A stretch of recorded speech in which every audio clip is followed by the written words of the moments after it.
Welcome to the Deep Dive.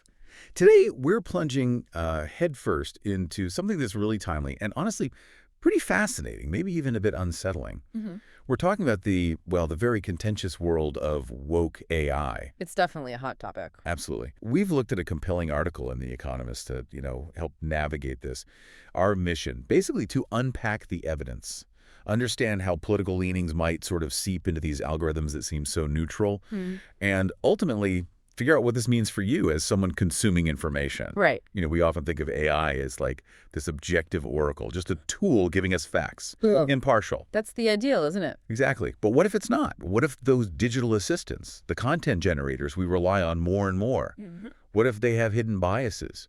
What if they're not just reflecting reality, but kind of subtly shaping it through a specific, often unseen lens? Mhm. This isn't just theory. What we found in the source material is a genuinely surprising look at how technology and, well, political perspectives are colliding. Yeah. Okay, so where do we start peeling back the layers on this? It's quite a complex issue. It really is. Our deep dive takes us right to the heart of this claim, the idea of woke AI.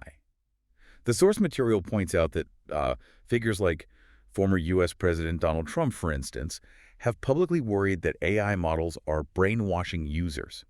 He even suggested a deep state influence. Now look, whether you agree with that specific claim or not. Right. The specifics aren't the main point for our discussion here. Exactly. What's crucial is that this isn't just political rhetoric anymore.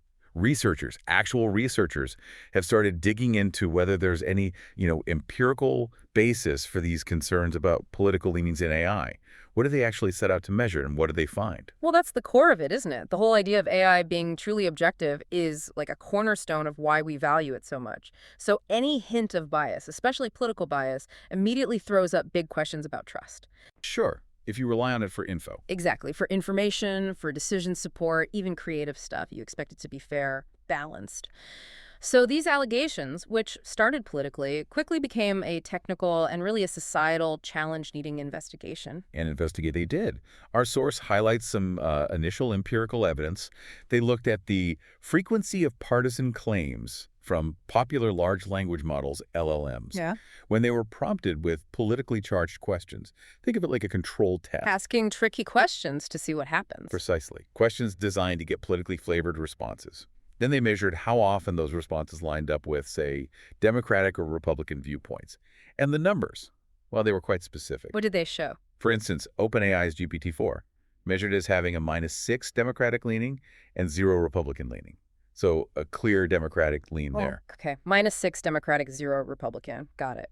Then Google Gemini 1.5 Pro showed an even stronger Democratic leaning, -8. And it also had a -2 Republican leaning. Wow. So leaning Democratic and slightly against Republican claims, too, in that measure. Seems like it.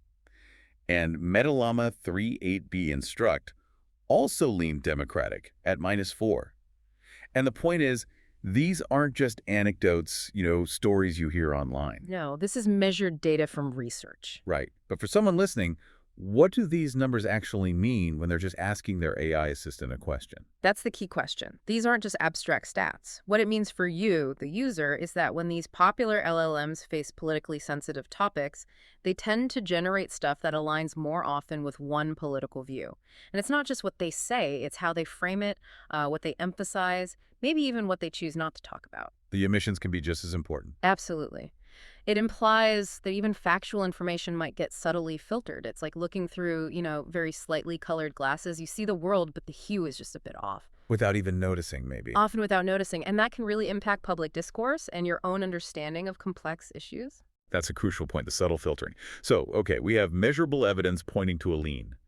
The big question then is, how? How does this happen? Right. It's probably not some, secret committee deciding this, right? Yeah. Sounds more complex. Exactly. It's not necessarily some grand conspiracy. It's more like a complex interplay of factors that sort of bake these leanings right into the AI's virtual DNA. So what are those factors? How does the bias or the leaning actually get in there? Well, the source identifies several key ways political leanings can get embedded. It makes achieving true impartiality really tricky. The first, and maybe the biggest one, is the training data. Just the sheer amount and the nature of it. Where does it all come from? LLMs learn from enormous data sets scraped from the internet. Think Reddit, X, Twitter, Wikipedia. vast amounts of text. And the argument in the Economist piece is that a lot of this data, especially from Western cultures, might inherently lean left-wing. So the library the AI learns from is already skewed. That's the idea. If the digital library has more books favoring one viewpoint, the AI will naturally absorb and reflect that. So when you type a query, remember, it's pulling from a source that might already have its own tilt. Your results, summaries, even creative stuff could be subtly shaped right from the start. Okay, training data is one major factor. What else? Then there's human feedback. It's often called RLHF reinforcement learning from human feedback. This is a really important step where actual humans, labelers, refine the AI's outputs. They correct errors, guide its behavior. Like teaching it manners or facts? Sort of. Think of it like chefs perfecting a recipe with taste testers. If all your testers happen to prefer, say, spicy food, even unintentionally. The final dish ends up spicy. Exactly. So if the human labelers refining the AI's tastes hold certain views, their choices about what's a good or bad AI response will subtly push the model that way. The source mentions evaluators might nudge LLMs to be more woke on certain social issues, aligning with views common in Western tech hubs. That makes sense. The people involved shape the outcome. Which leads to the next point, I guess. Yeah, a closely related factor is the demographics of the developers themselves. Many of the people building this AI are based in places like Silicon Valley or Western Europe. And as the source notes, they might, as a group, tend to have more left-leaning political views. Again, not necessarily intentional manipulation, but But just a natural human thing, right? You tend to imbue your work with your values, consciously or not. Their choices in design, training, refinement, they can influence the outcome. okay, so data, human feedback, developer demographics, anything else? And finally, there's what the source calls the black box problem. The black box. Heard that term. Yeah.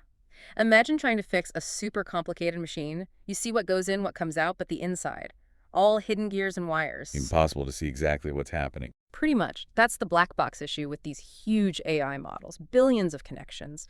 Pinpointing exactly how a specific bias emerges is incredibly challenging. It's not like finding one line of code that says lean left.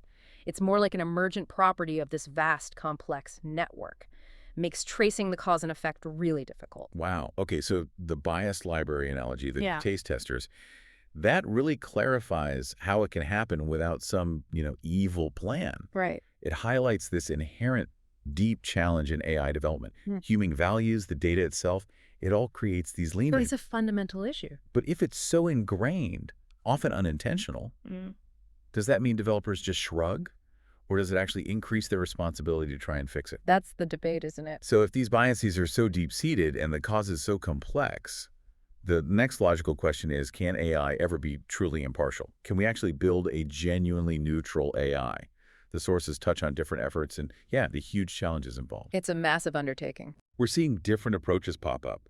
On one hand, you have like a direct response to this perceived woke AI. There's the emergence of right-wing GPTs, ventures trying to offer an alternative. Basically, AI designed to reflect a different set of values or avoid those left-leaning tendencies. Trying to build a counter-model. Exactly, a counter-narrative in the tech itself. But then, the quest for true neutrality has its own problems.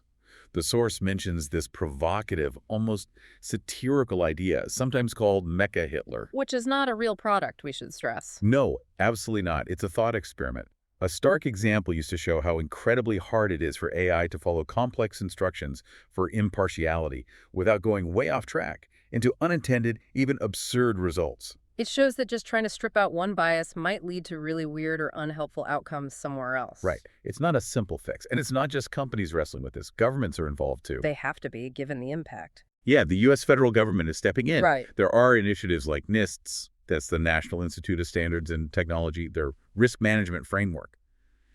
It aims to help mitigate bias through, regulatory oversight, setting standards, acknowledging it's not just a tech problem, it's societal. Which raises that fundamental question, not just for the field, but for you listening. Is true neutrality even achievable? And maybe even more basic, how do we define neutrality anyway in a world brimming with diverse views? Good point. Is my neutral the same as your neutral? Exactly. The source shows differing views. Some researchers, some philosophers argue it's fundamentally impossible. Because AI learns from us, from human data, human feedback.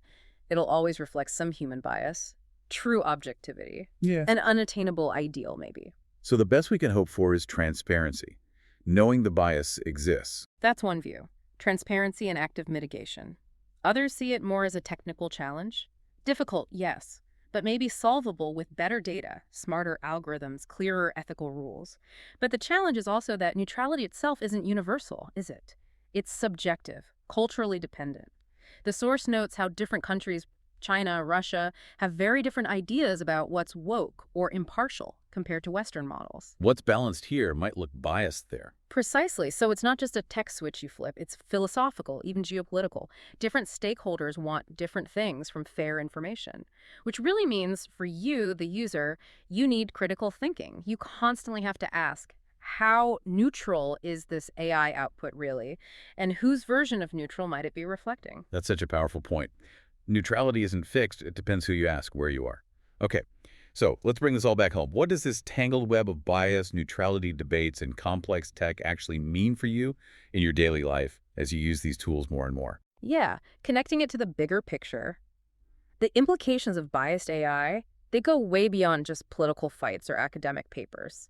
It's not just about left versus right leanings in an abstract sense. It's about how that subtle tilt can profoundly impact society and you personally. How so? Well, first, think about your information consumption. Imagine asking an AI to summarize the news on a tricky political issue or generate arguments for a debate.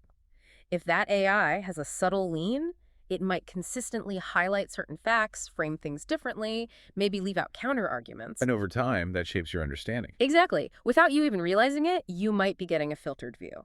It makes it harder to find genuinely diverse perspectives or even know they exist. Okay, so information diet is effective. What else? Then there's the impact on decision-making. The source talks about how AI bias could influence public discourse, maybe even democratic processes. Think about how news gets summarized, which arguments get emphasized by an AI. These subtle biases could steer public opinion, maybe even influence elections down the line. Wow, that's a big claim. It's a serious concern. Imagine researching candidates or policies, and the AI you trust keeps feeding you info that favors one side. It raises questions about the integrity of the information we use to make really important choices. So it really undermines informed decision-making, potentially. Potentially, yes. Which leads to the third key point, the need for critical thinking. More than ever before.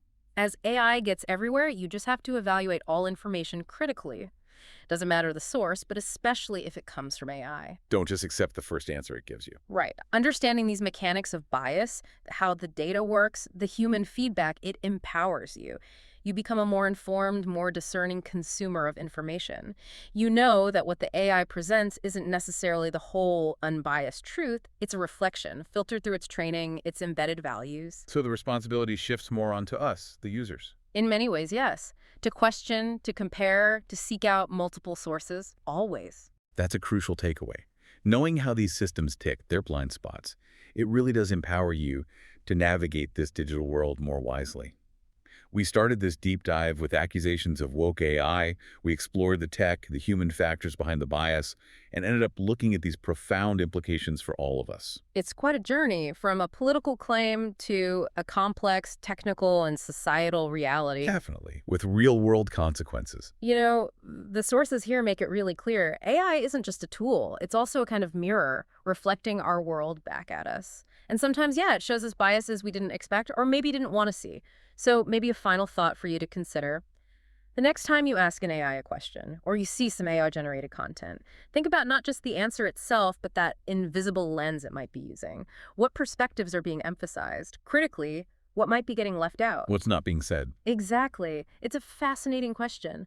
And it's only going to get more relevant as AI keeps evolving and weaving itself deeper into our lives.